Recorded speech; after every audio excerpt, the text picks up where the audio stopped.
Such a beautiful weekend we have in boxing. Starting off with the all women's card on Netflix. Free, not pay per view. I love it. I love it. I love it. Let's get straight into it. There's three fights that I really want to focus on this card. Let's start off with the crescendo, the main event. Amanda Serrano versus Katie Taylor. Some people might say these are two of the best women's boxers of all time.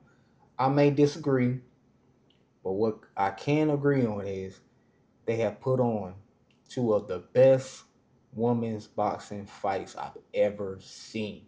If I'm wrong, please go in the comments and let me know what fight to watch. But I can't think of any two or even one fight in women's boxing that I've seen that was better than their first two fights. The first fight, a lot of fans didn't like the decision. I rescored that. So go to the channel, look at my rescore. Second fight, which I think was better than the first fight, a lot of fans also didn't like that. Also rescored that one.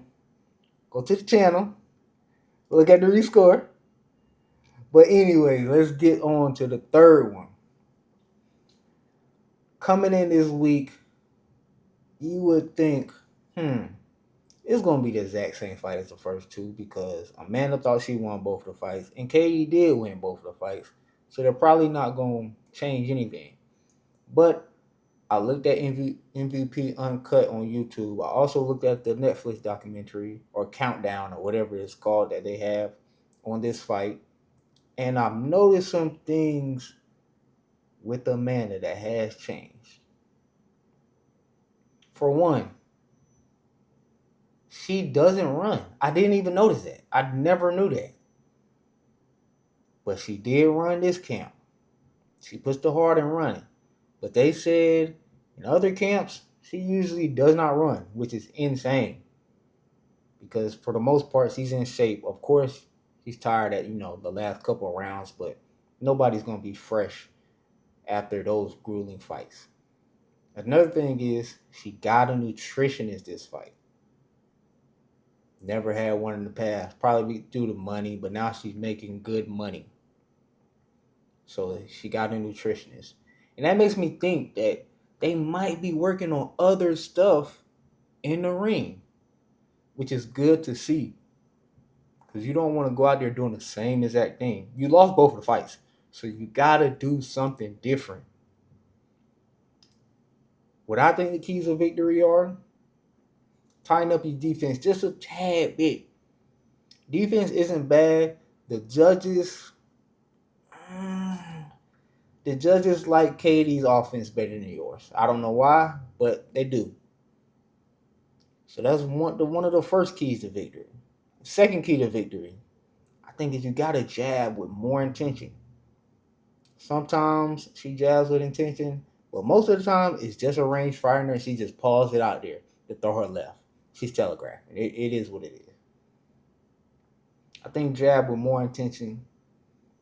Third key to victory is to go to the body even more. She did focus on the body a lot more than Katie did in the before in first and second fight, but she need to go to it more. Tear it down even more. I think those are three keys to victory. Along with going to the body, she needs to be light on her feet. First fight, she was really flat-footed. In the second fight, she was light on her feet, but she still was a little flat-footed. But she was way light on her feet, and it seemed like she was way quicker in the second fight. Those are my three keys to victory for Amanda. To be honest with you, I don't know what's gonna happen, man. I'm scared. I hope she wins, but we'll see. Katie Taylor, she also had made a change in her camp. She brought her dad back. I don't know what that change is gonna do, but it seems like that's the only change she wanted, which is, it tells me that they also see that they need to get better, which is a good thing. You don't want to come out fighting the same exact way and then end up losing because you won the first two fights, so why not fight the same as the third one? Very, very smart. Bringing your dad back in camp, that's smart. I don't know what that's going to change, but got to come out differently. She did come out differently in the second fight compared to the first fight. Wasn't that much difference, but it was difference. In the second fight, she fought more on the back foot in the first round, but in the first fight, the first 3 rounds, she was using a bunch of lateral movement. A bunch. That lateral movement, she didn't have much in the second fight, so we'll see. My prediction is Amanda's gonna pull it off. Amanda's gonna pull it off. If she don't pull it off, to be honest with you, they both just need to retire. It's all good. You gave us 3 amazing fights, 3 amazing grueling fights. Both, up there in age. It's the last big one. Hopefully she pulls it off. For the co-main event, we have the Bomb Gardner versus Jennifer Miranda. I couldn't find much on Jennifer Miranda because she's only fought in Spain. And there's like no tape on YouTube about her. None. So I don't really know how she fights. Only from the open workout of what I've seen is. What I've seen is she fights tall. She needs to tuck her chin. And they don't really show much in the open workout, so. But she needs to bend her knees and tuck her chin. But she definitely fights tall. But we'll see how this fight pans out for her. One thing I do know is she don't know how to lose. She's undefeated, so she don't know how to lose. Keys to victory for her. Gotta have a lot of activity.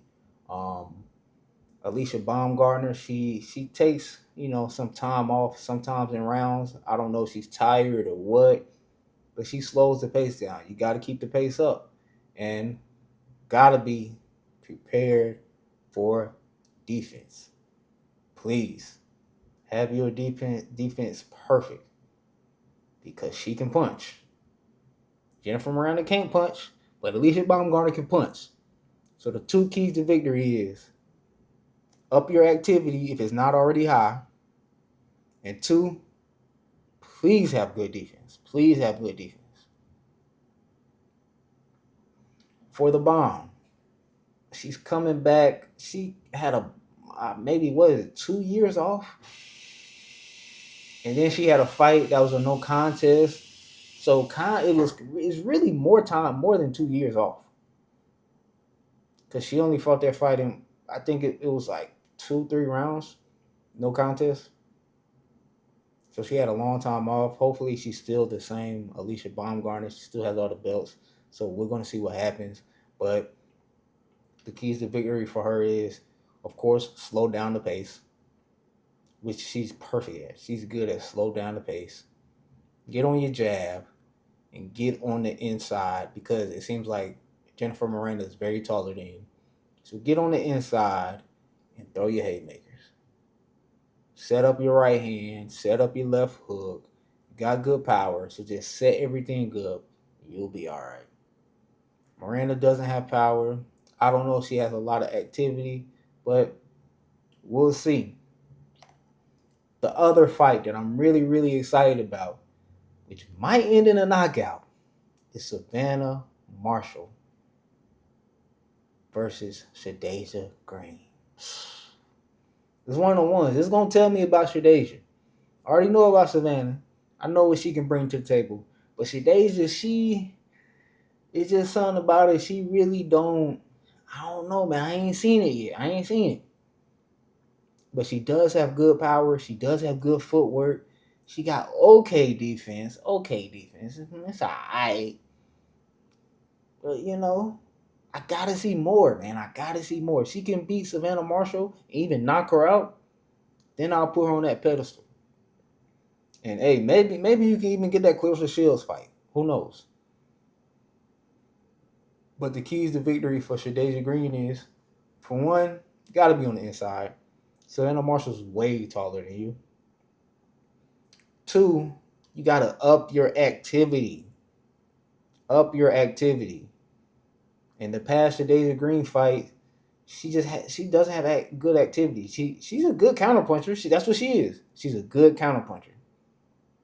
But Savannah Marshall ain't going for that, bro. She's not going for that.